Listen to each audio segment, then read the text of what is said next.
She can't afford a lawyer. You Her can't husband afford a sneered. lawyer.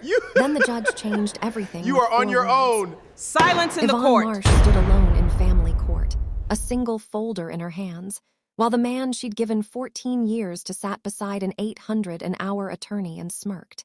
He thought he knew exactly who she was. He had no idea what she'd built while he wasn't looking. What the judge said next didn't just silence the courtroom, it rewrote his entire future. Before we dive deeper, let us know in the comments where you're watching from. We'd love to hear from you. And don't forget to hit that subscribe button so you never miss any of our upcoming videos. Now let's go back to the beginning, because to understand what happened in that courtroom, you have to understand everything Yvonne Marsh survived to get there. 14 years earlier, Yvonne had been 24 years old, working the front desk at a regional accounting firm, saving what little she could toward night classes she hoped would one day turn into a degree. Roderick Marsh had come in for a meeting with one of the partners, and he'd lingered at her desk afterward longer than any of the other clients ever did. He was charming in those days, genuinely, effortlessly charming, the kind of man who remembered the names of people's children and complimented a woman's work without making it feel like flattery. He was already running the logistics company his father had built, and he talked about the future the way other men talked about the weather, casually, confidently, like it was already decided. "You should come work for me," he told her one evening after their third date. "Front desk for now, but I see something in you, Yvonne. I think you could run half the company someday if you wanted to." She believed him. That was the thing people never understood later. She hadn't been foolish. She had been hopeful, and for a long time, hope had been rewarded. They married within 18 months. Marisol came 2 years after that, Dorian 3 years after her. The shift happened slowly enough that Yvonne could never point to a single day and say, that was when it changed. It was more like weather, a gradual cooling that she adjusted to before she realized how cold the house had actually become. Roderick began referring to her paycheck as extra, even though she worked full days at his front desk. Then he began referring to it as unnecessary altogether. "Why are we paying you a salary out of the business?" he said one night, only half joking, "when you're just going to spend it on the kids anyway. It all comes from the same place." She quit taking a salary the following month. It felt, at the time, like a reasonable compromise in a marriage built on shared resources. She didn't yet understand what she was giving up, not just money, but leverage, independence, a paper trail proving her own labor had ever existed at all. The night classes stopped not long after. There was always a reason: a sick child, a business trip Roderick needed her to help plan, a dinner with clients that required her presence, and a dress she didn't particularly want to wear. Somewhere in the space between years, the version of Yvonne who had once dreamed of a CPA license became a woman who ran a household, raised 2 children, and answered phones for her husband's company without her name appearing on a single piece of paper that mattered. She told herself it was temporary. She told herself that for almost a decade. If you've ever looked up one day and realized you'd slowly disappeared inside a life you didn't choose on purpose, we want to hear about it. Tell us in the comments. The night everything changed started ordinary enough. Marisol was 12, upstairs doing homework. Dorian was 10, watching cartoons in the den. Yvonne was in the kitchen when she heard raised voices from Roderick's home office, his, and then, unmistakably, Marisol's, small and frightened, having wandered in to ask about a permission slip at exactly the wrong moment. By the time Yvonne reached the doorway, Roderick had Marisol by the wrist, not violently, but with a grip too tight and a voice too sharp for a girl who'd only wanted to ask about a school field trip. "I am on a call," he was saying. "Do you understand what that means? It means you do not interrupt." "Let her go," Yvonne said, and something in her own voice surprised her, a steadiness she hadn't heard from herself in years. Roderick released Marisol's wrist like it had burned him, more startled by Yvonne's tone than by anything else. "She interrupted an important call, Yvonne. She needs to learn." "She's 12. She needed to ask about a field trip." Yvonne pulled her daughter close, felt her trembling, and in that moment, something in Yvonne that had been dormant for a decade woke up entirely. She didn't leave that night. It took her 3 more months to save enough, quietly, from the small bookkeeping side jobs she'd started taking without telling him, to put down a deposit on an extended stay motel and make a plan that wouldn't fall apart the moment she executed it. But that was the night she decided. Not in anger, in clarity. She left on a Tuesday morning while Roderick was at the office, taking only what belonged unmistakably to her and the children. By the time he came home to an empty half of the closet, she was already 3 miles away, sitting on the edge of a motel bed, wondering if she'd just made the biggest mistake of her life or the first honest decision she'd made in a decade. It would turn out to be neither.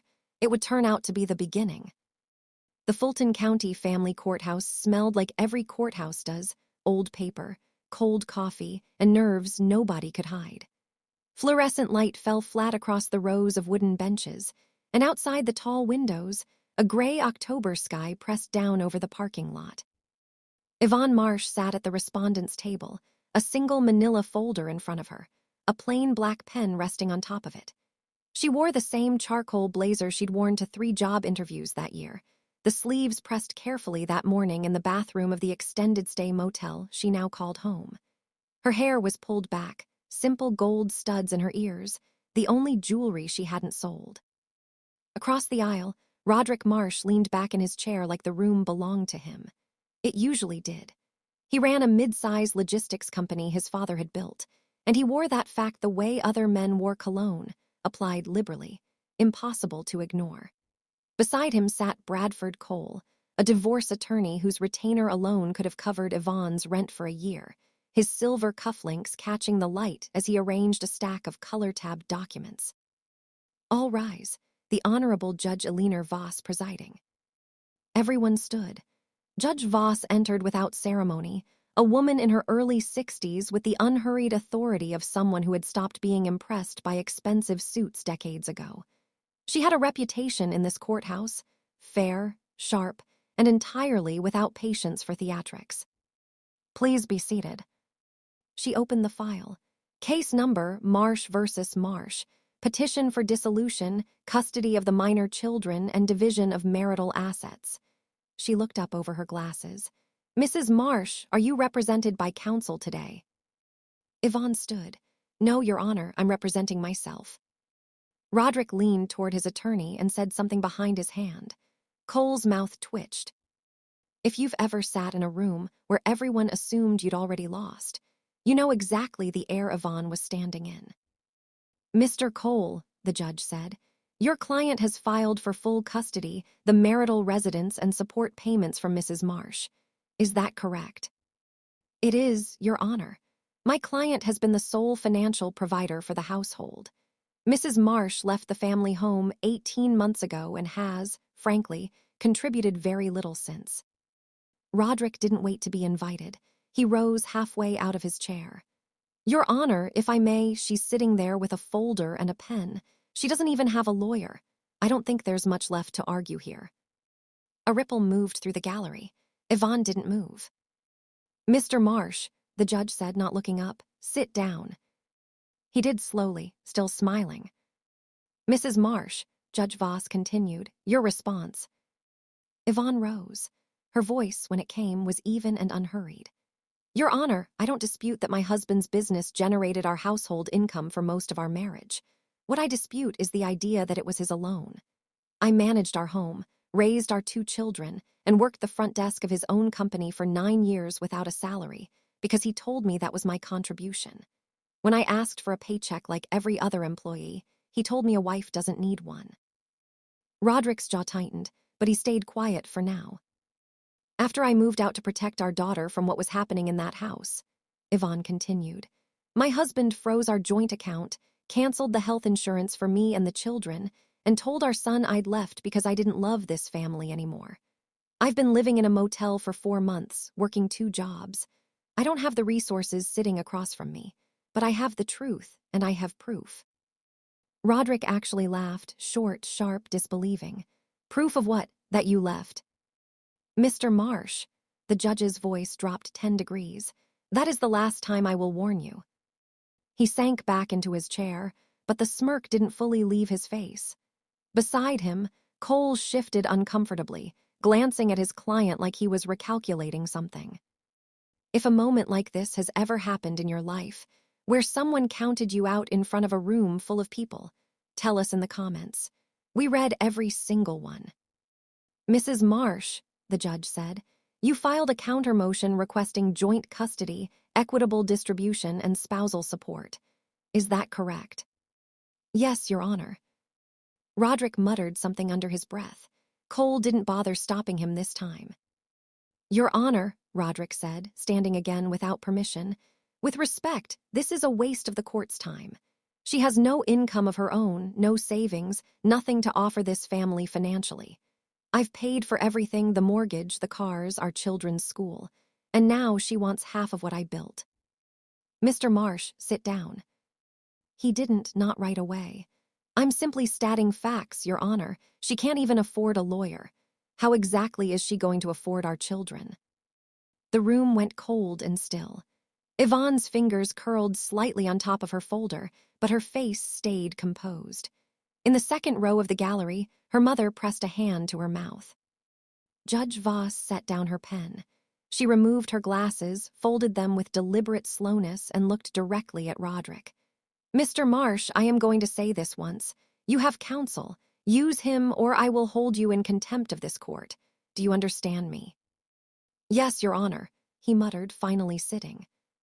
Mr. Cole, control your client, or I will remove him from this courtroom. Understood, Your Honor. It won't happen again. See that it doesn't. If you're already frustrated on Yvonne's behalf, wait until you see what happens next, because this is exactly where the story turns. Judge Voss turned back to Yvonne.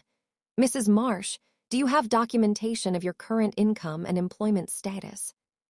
I do, Your Honor. Yvonne opened her folder and walked the documents to the bailiff, who carried them to the bench. Roderick leaned toward Cole. This is a delay tactic. She's stalling. Judge Voss read in silence, her expression unreadable, then looked up. Mrs. Marsh, according to these filings, you're currently employed as a certified public accountant at Ledger & Hale, and you've held a CPA license for the past 11 months. The room went still. Somewhere in the gallery, someone shifted in their seat, the wood creaking loud in the silence. That's correct, Your Honor, Yvonne said. I completed my certification while working overnight shifts at a diagnostic lab and raising our children on the weekends they were with me. I passed my exam 9 months ago. I was hired shortly after. Roderick's expression didn't just falter, it cracked wide open. That's not possible. She was a receptionist. She answered phones. Mr. Marsh, I will hold you in contempt if you speak again without being addressed, the judge said, her voice sharp as a blade. Mr. Cole, control your client. Cole placed a hand on Roderick's arm. Roderick shook it off, staring at Yvonne like he was seeing her, really seeing her for the first time in years. Mrs. Marsh, the judge continued, are you telling this court that while your husband described you as having no income and no prospects, you were quietly building a professional career? Yes, Your Honor. A faint, almost imperceptible shift crossed Judge Voss's face, something close to respect. Impressive. She turned a page. I'm also seeing additional assets here, a vehicle, a modest savings account, and a retirement contribution. Can you explain? My salary, Your Honor, along with some independent bookkeeping clients I picked up on the side. All reported, all taxed. My husband and I have had no communication about my professional life since I left. He made it clear he wanted nothing to do with me unless it concerned the children. Cole was typing something on his phone beneath the table, his face pale. Roderick noticed and grabbed his arm. What is it? What are you looking at? Cole didn't answer. Judge Voss set down her pen and removed her glasses a second time, a small, deliberate motion that somehow silenced the entire room all over again. When she spoke, her voice was quiet, but it carried to every corner. Mr. Marsh, you stood in my courtroom and mocked your wife for not being able to afford an attorney. You laughed. And in the time since you allegedly discovered she had, in your words, nothing to offer, she finished a professional certification most people study for full time, over years, not months. She did it working nights, raising your children, and rebuilding her life from a motel room. She let that sit. You already did understand who she was. You just never bothered to look. That's the line that would follow Roderick Marsh for the rest of his life, because what the judge said next wasn't the end of his humiliation. It was only the beginning of hers finding out exactly what he'd been hiding. Here is what will happen, Judge Voss said. This court will adjourn for 1 week. During that time, I expect complete financial disclosure from both parties. Every account, every asset, every dollar. Mr. Marsh, that means everything down to the last cent. If I discover you've hidden so much as a savings bond, you will regret it. The gavel came down. This court is adjourned. If you're enjoying this story so far, make sure you're subscribed. Because what happens in the next part of this video is the reason this story went viral in the first place. The moment the courtroom doors closed behind Judge Voss, Roderick turned on his attorney. What just happened in there? What happened, Cole said flatly, gathering his papers into his briefcase, is you underestimated your wife in front of a judge who does not tolerate arrogance. That's what happened. And now we're going into next week already behind because you couldn't keep your mouth shut. She can't just. She can, and she did, Cole snapped.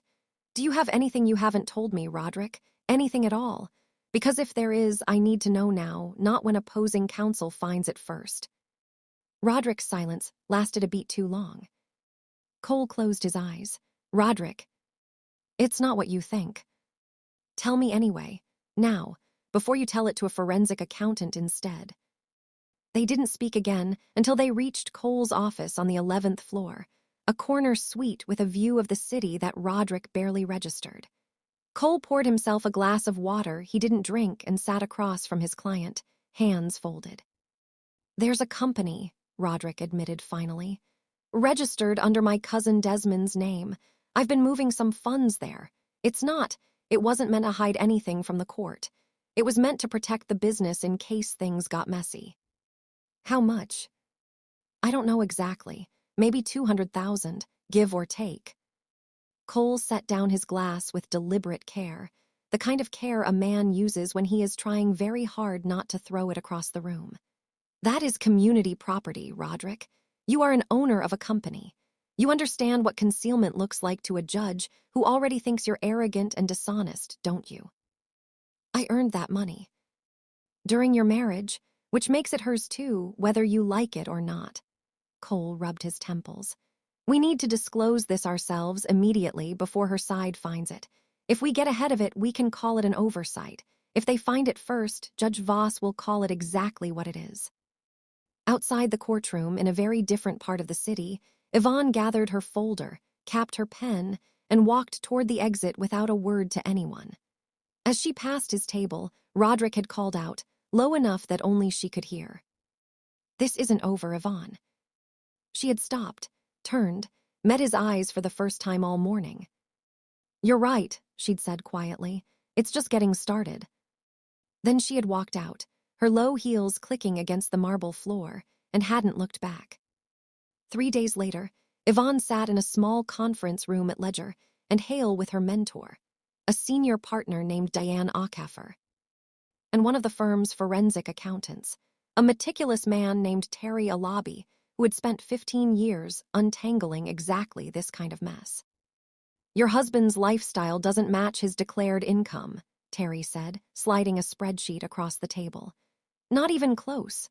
Country club dues, the boat payment, private school tuition for both kids, even accounting for the business, there's a gap.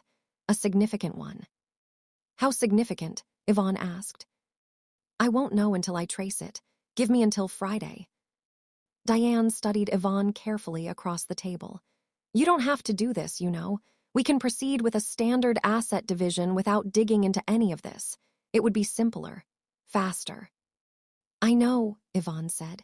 But he stood in that courtroom and told a room full of strangers I had nothing to offer, while apparently hiding money the entire time. I want the truth on the record, not for revenge. For my children, so that someday, if they ever ask, they know their mother didn't just accept being lied about. Then we'll find it, Terry said simply, and gathered his files. Friday came with an email that made Yvonne set down her coffee and read it twice. Terry had traced 11 months of transfers from Roderick's business account into a shell entity registered under his cousin's name, which then moved the money into a brokerage account Yvonne had never heard of. The total came to just over $210,000. "This isn't a mistake," Diane said, reviewing the documents line by line. "This is a pattern. He's been doing this for almost a year, probably since he suspected you might actually leave for good." Yvonne felt something settle low in her stomach, heavier than anger. "He told the court I contributed nothing. Meanwhile, he was hiding $250,000 from our marriage." "There's more," Terry said, sliding over a second folder. "I cross-referenced the shell entity's registered address. It's a P.O. box 2 miles from his office, and the IP addresses on the online transfers all trace back to his business network during business hours. This wasn't a one-time slip. This was routine, deliberate, and sustained." He pulled out a third document. "There's also something in his company's own books that concerns me. A handful of invoices billed to client accounts that, when I checked the client roster, don't appear to exist under those names. It could be a clerical issue. It could be something else. I'd need more access to be sure, but I'd be doing you a disservice not to flag it." Diane looked at Yvonne carefully. "We'll file an emergency motion regarding the shell company and the concealed funds. This isn't just an asset division issue anymore. Concealing marital property from a family court is fraud. Judge Voss is not going to take this lightly, especially not after how your husband behaved in her courtroom." "What happens to him if this goes forward?" Yvonne asked quietly. "Best case for him, sanctions and an unfavorable asset ruling," Diane said. "Worst case, the invoicing irregularities get referred to the appropriate licensing or business authority for further review. That's not something we control, Yvonne. That's something his own choices control. We're only responsible for telling the truth." "Have you ever discovered the truth was worse than you imagined? Let us know in the comments. We want to hear your story too." That night, Yvonne sat at the small table in her motel room with her laptop open, reviewing the filing one more time before it went to the court in the morning. Her phone buzzed. A text from her daughter, Marisol, 13 years old and caught in the middle of something she never should have had to understand. "Dad said you're trying to take everything. Is that true?" Yvonne's fingers hovered over the screen for a long moment before she typed back. "I'm not trying to take anything that isn't already mine, baby. I'm trying to make sure things are fair for you, for your brother, and for me. I promise I'll explain everything when you're older. For now, I just need you to trust that I love you more than anything in this world." "I guess I can trust that," Marisol wrote back, after a pause that felt like an hour. A second text came through moments later, this one from her son, Dorian, 11 and quieter than his sister about most things. "Are you coming to my game Saturday?" "Wouldn't miss it," Yvonne wrote back, and meant it more than she'd meant almost anything in months. She set the phone down and let herself cry for exactly 2 minutes. Then she wiped her face, closed the laptop, and went back to work, cross-referencing dates on the transfer log against the calendar of her marriage, watching a timeline of betrayal take shape one line at a time. The emergency hearing was set for the following Monday. By the time Yvonne arrived at the courthouse, word had somehow traveled through their small business community, and a local reporter covering notable local business disputes had already caught wind of the filing. 2 cameras stood near the entrance. She walked past them without a word, her mother at her side for support, and took her seat at the same table where, 1 week earlier, a man had laughed at her for not being able to afford a lawyer. Roderick looked different this time. The confidence was gone, replaced by something tighter, more brittle. His suit hung on him like he'd lost weight in 7 days. Cole sat beside him, visibly exhausted, a stack of tabbed documents in front of him that hadn't been there the week before. "We're here on an emergency motion alleging concealment of marital assets," Judge Voss said, without preamble. "Mr. Cole, I've reviewed the forensic report filed by Mrs. Marsh's firm, along with your client's amended disclosure filed late yesterday afternoon acknowledging $210,000 previously undisclosed. I want to hear your client explain, in his own words, why that money was moved into an account registered under his cousin's name in the first place. Roderick opened his mouth. Cole put a hand up before he could speak. Your Honor, my client maintains this was intended as a temporary business protection measure, not an attempt to conceal assets from these proceedings. $250,000, the judge said slowly, moved the same month his wife filed for separation, only disclosed after her legal team hired a forensic accountant. Does that sound like a coincidence to you, counselor? Silence. Your Honor, Cole tried again, we'd request the court consider that the amended disclosure was filed voluntarily before this hearing. It was filed the day before this hearing, counselor, after Mrs. Marsh's motion made clear she already had the evidence. That is not voluntary disclosure. That is damage control, and I don't reward damage control the same way I'd reward honesty. She turned a page. There's also a note here from the forensic accountant regarding irregular billing practices at Mr. Marsh's company, invoices submitted for services rendered to accounts that, upon inspection, don't appear to exist. Mr. Cole, is your client aware this has been forwarded to the appropriate business licensing authority for review? Roderick's face drained of color. Your Honor, that has nothing to do with this case. It has everything to do with this case, Mr. Marsh, because it speaks directly to your credibility, your honesty, and your fitness to manage shared financial responsibility for your children. Sit down. He sat. Here is my ruling, Judge Voss said. I'm ordering an immediate freeze on all accounts associated with Mr. Marsh, personal and business. I'm appointing a court-supervised auditor to conduct a full review at his expense. And I am issuing sanctions of $35,000, payable to Mrs. Marsh, to cover the cost of uncovering information that should have been disclosed voluntarily, in good faith, the first time this court asked for it. Roderick's mother, seated in the gallery, gasped audibly and pressed a hand to her chest. Mr. Marsh, the judge continued, you told this courtroom your wife had nothing to offer. She built a career, raised your children, and uncovered the truth about your finances in the time it took your attorney to draft an excuse. Let that sit with you between now and our final hearing. The gavel fell. This is the moment the whole story turns. And if you've ever been counted out by someone who underestimated exactly what you were capable of, this next part is for you. Outside the courthouse, reporters converged with a handful of questions Yvonne answered carefully and briefly, declining to comment on the licensing referral. Her mother squeezed her hand the entire walk to the car. You didn't have to say anything to them, her mother said once they were inside, the doors shut against the cold. I know, Yvonne said, but I wanted them to hear it from me, not from him. Behind them, at the top of the courthouse steps, Roderick stood alone for a long moment before his mother reached him, her face a mixture of worry and something close to embarrassment.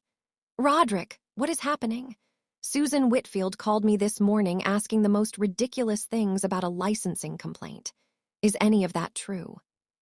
I don't know yet, Mom, he said, and for the first time in longer than he could remember, he genuinely didn't know how to fix something with money or charm alone.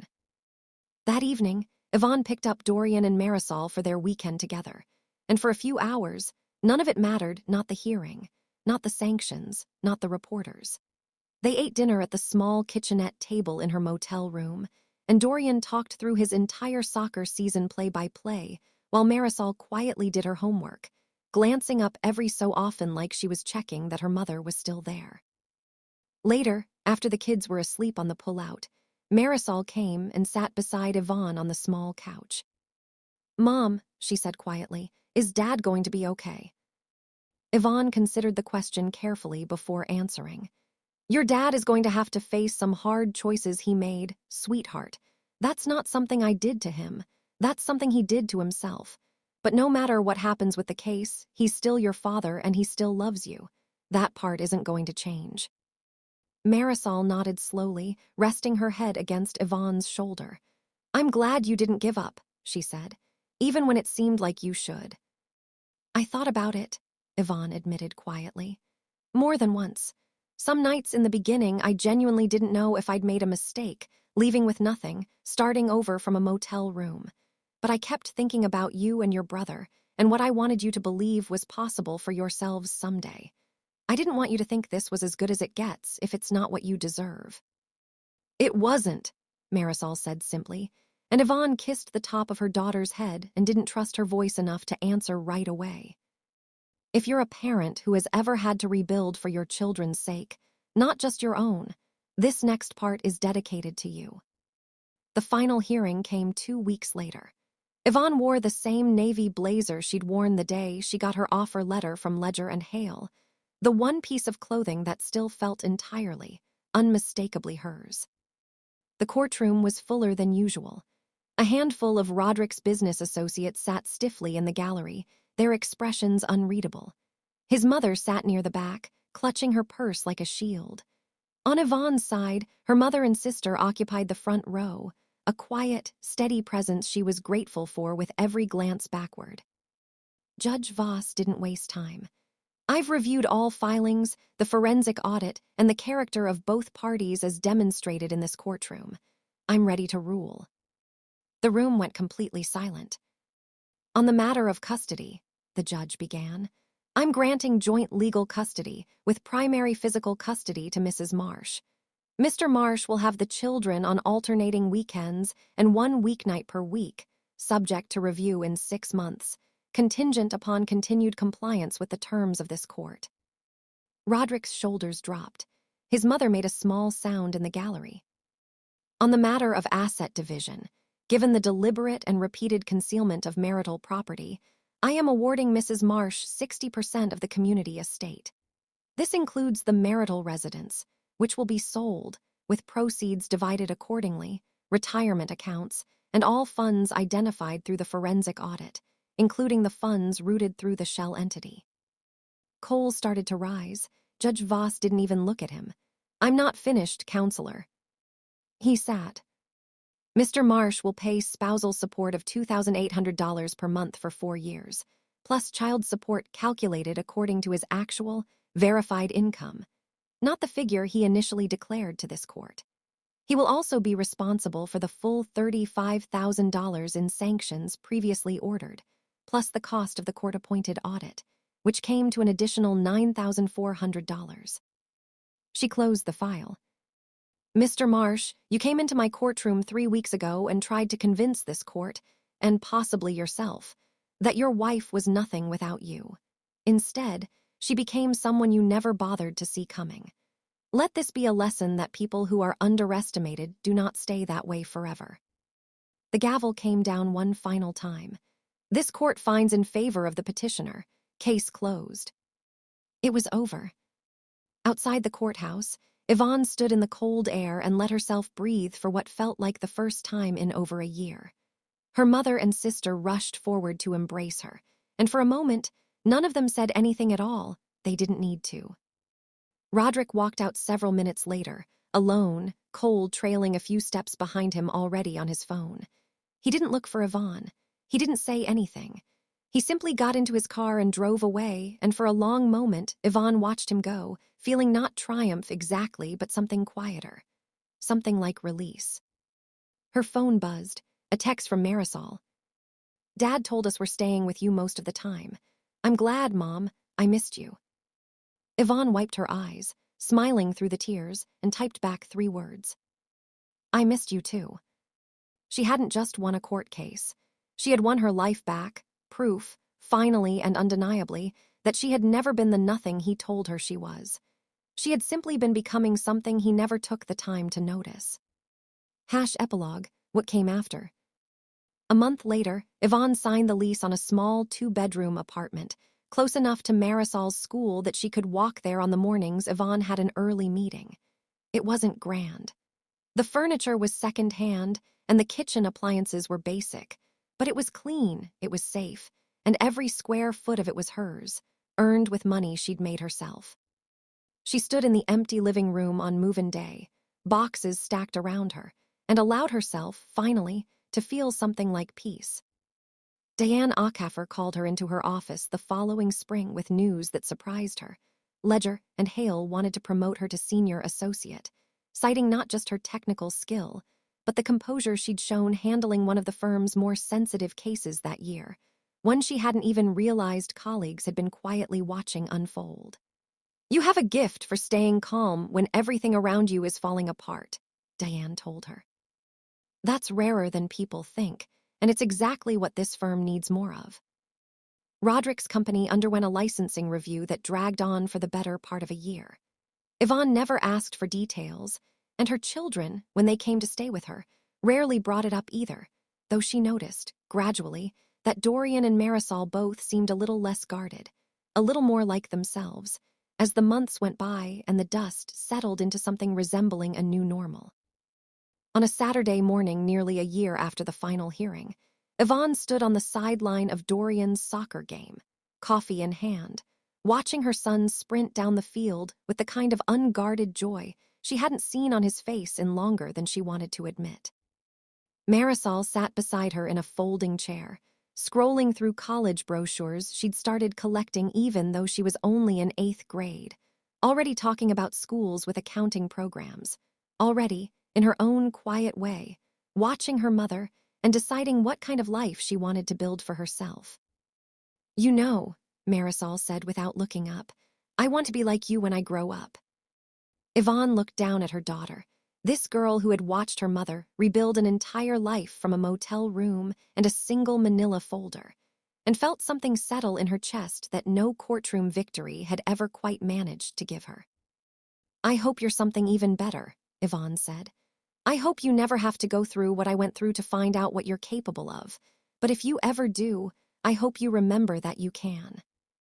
Dorian scored a goal a few minutes later, and the whole sideline erupted, and for one bright, ordinary Saturday morning, none of it, the courtroom, the folder, the 4 words that had once changed everything, mattered at all.